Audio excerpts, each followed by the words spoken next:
Hej folkens, så blev det sgu pakketid, og vi kører white flare, og vi tog hul på en sticker collection i går, og det er jo simpelthen for at få de løse pakker til en fornuftig penge.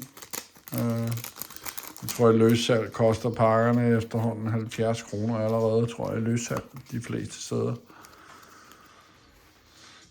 Hvad har vi her? Basic Energy, Swadloon,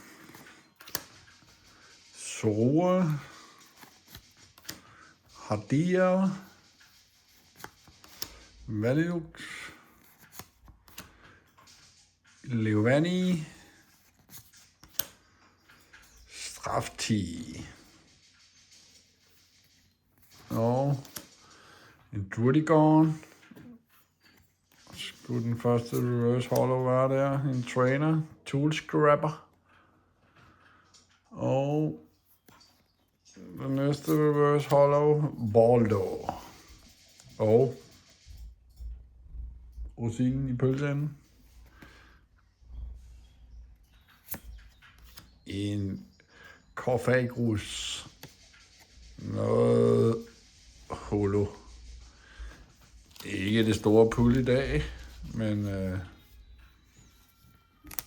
det var dagens pakke. Kan I have det godt? Vi ses i morgen. Hej.